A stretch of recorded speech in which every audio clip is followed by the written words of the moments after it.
You give to an anointing that is higher than you. Like I said, this is the second instance that was mentioned about giving. And Abraham gave to him. Now I told you something. Now if you look at, to show you the impact of what he did, if you can scroll to the next place in Hebrews. Hebrews 7 verse 9. Hebrews 7 verse 9. Praise God. Hallelujah. Like I said, if I'm running, tell me if I'm running, please. Hebrews 7. Praise God. Hallelujah. Okay, let me just read that. Hebrews 7 verse 9. The writer of Hebrews was trying to paint a picture of what happened when Abraham gave to Melchizedek. He said something. He said, even Levi received tithes and paid tithes through Abraham, so to speak. Praise God. Hallelujah. That means the action of Abraham transcended him. Let me paint it in a better picture. Your giving goes beyond you. Praise God. Hallelujah. There are times God will visit your fourth generation based on the giving you have given. That's true. Praise God. Hallelujah. Abraham gave to Melchizedek. And the Bible said when he gave to Melchizedek, Levi was still in his womb. The giving he gave was able to secure destiny for him, for his child. There are times, giving itself is something that is not easy. But there are times when you give to God, your seed goes ahead of you into the future.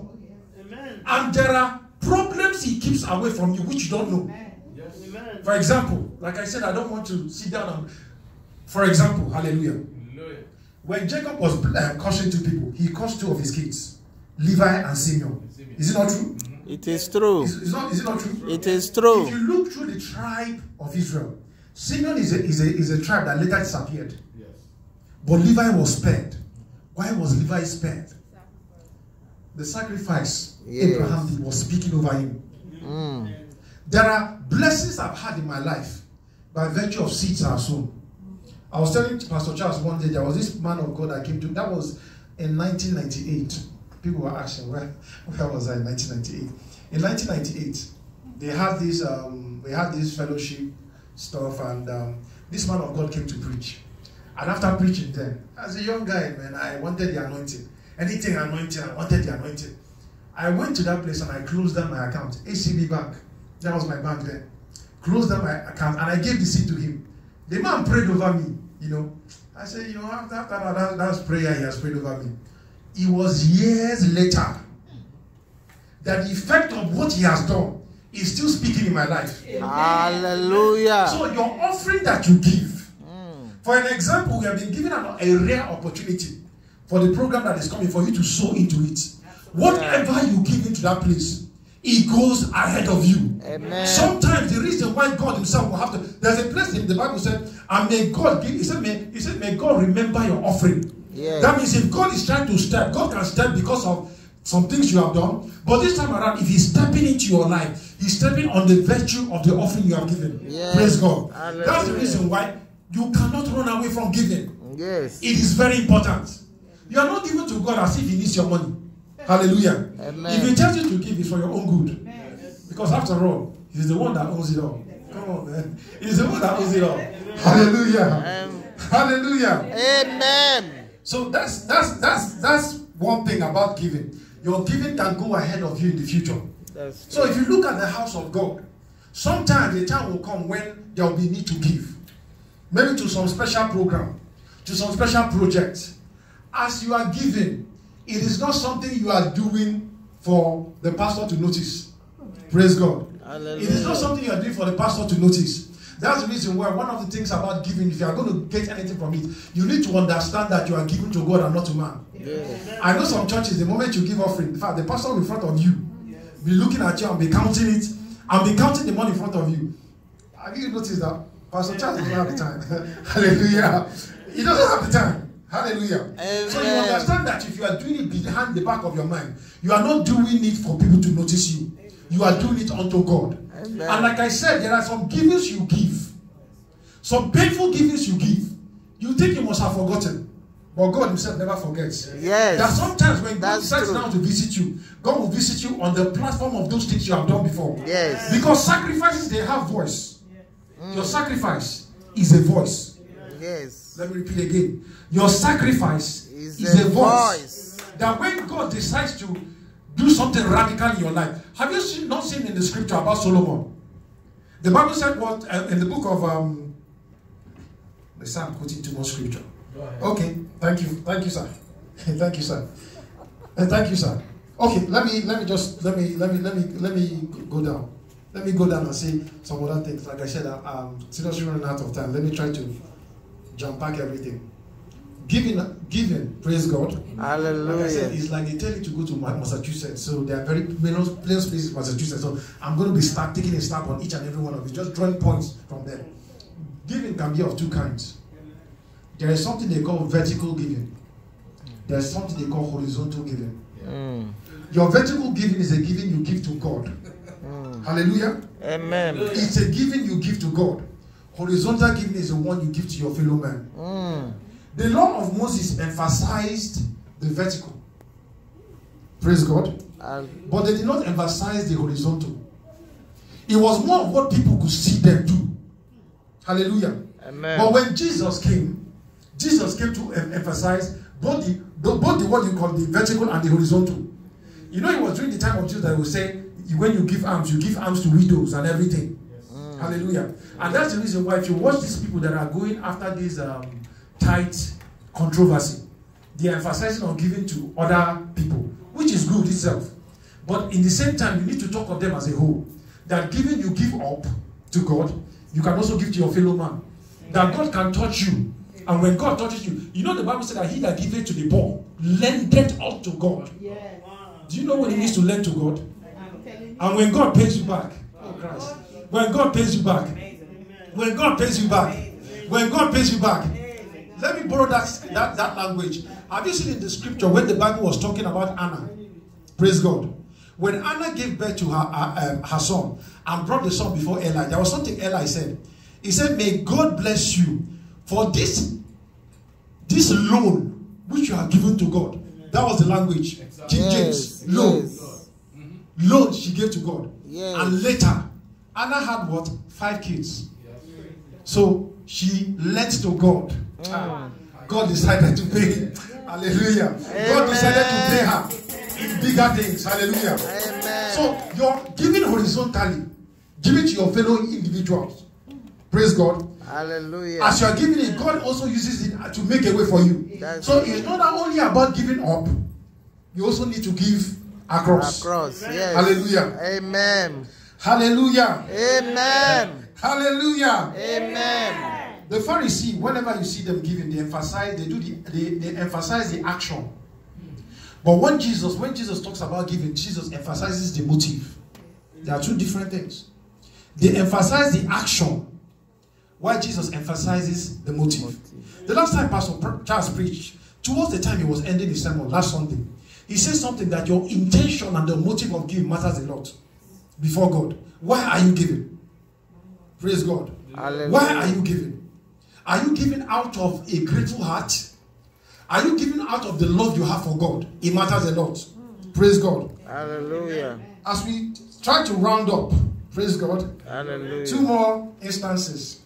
The book of Matthew 2, if you can place that place on the board. Matthew 2, 8 to 10. Is it there?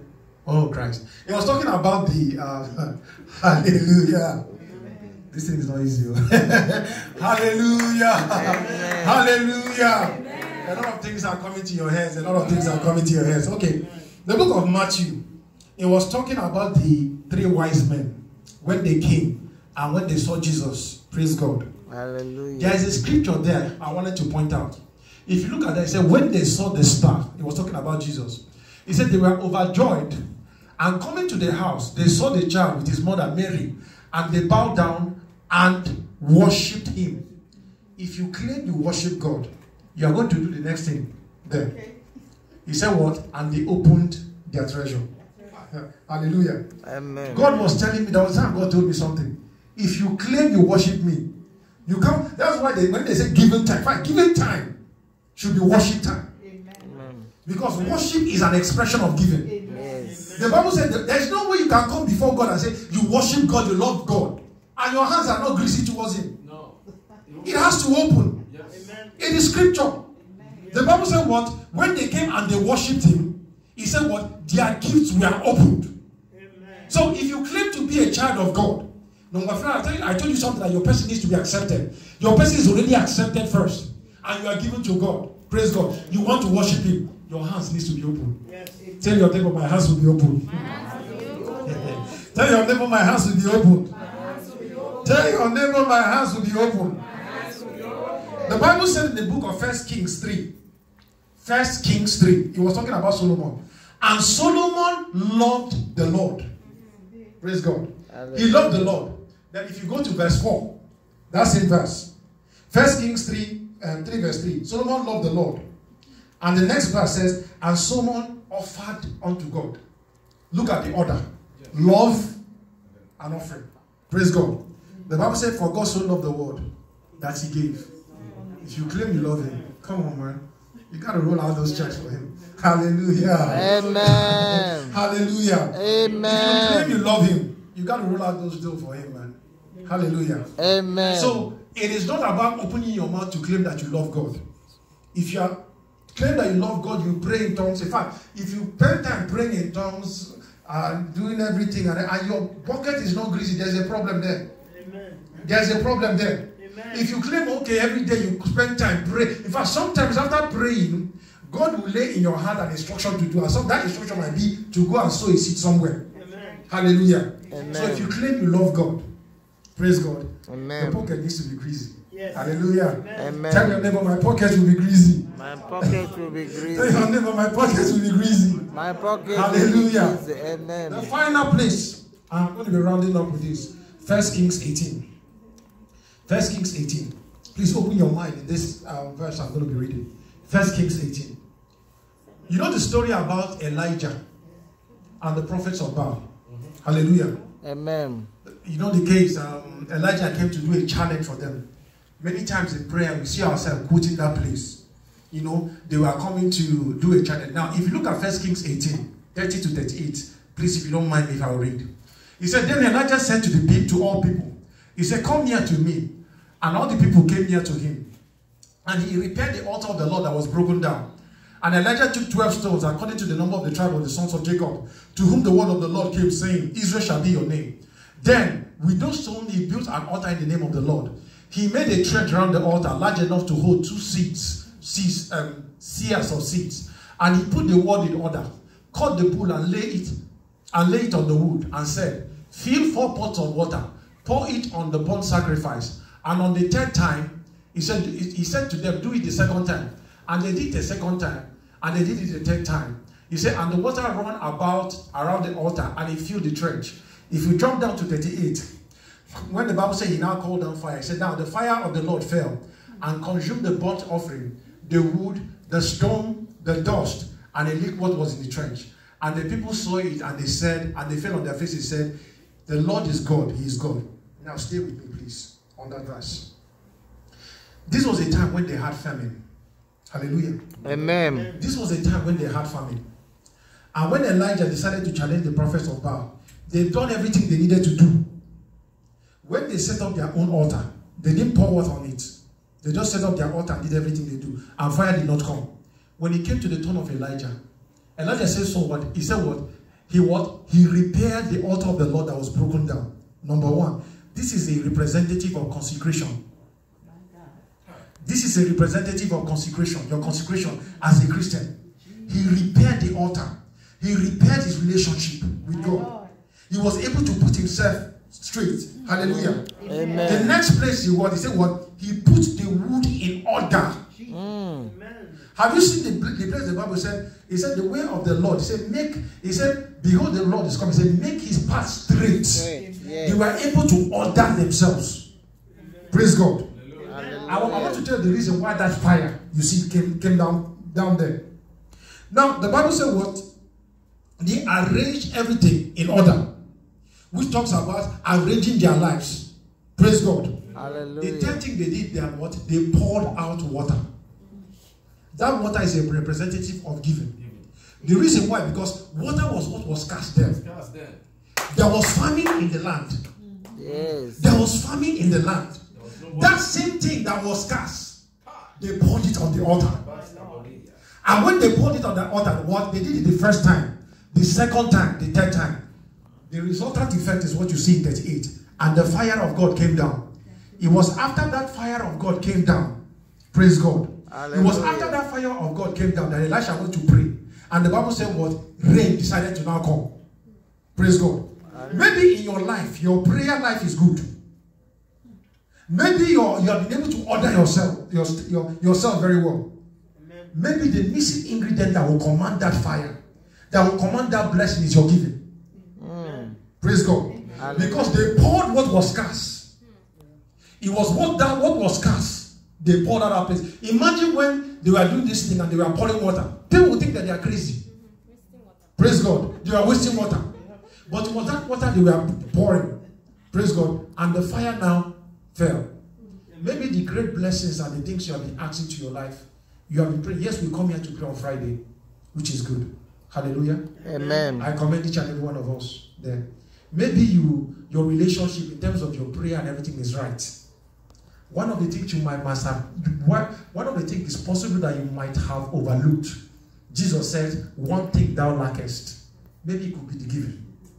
Hallelujah. Amen. So if your prayer is right, your consecration is right, your giving is right, the fire will fall. Amen. Rise to your feet, please.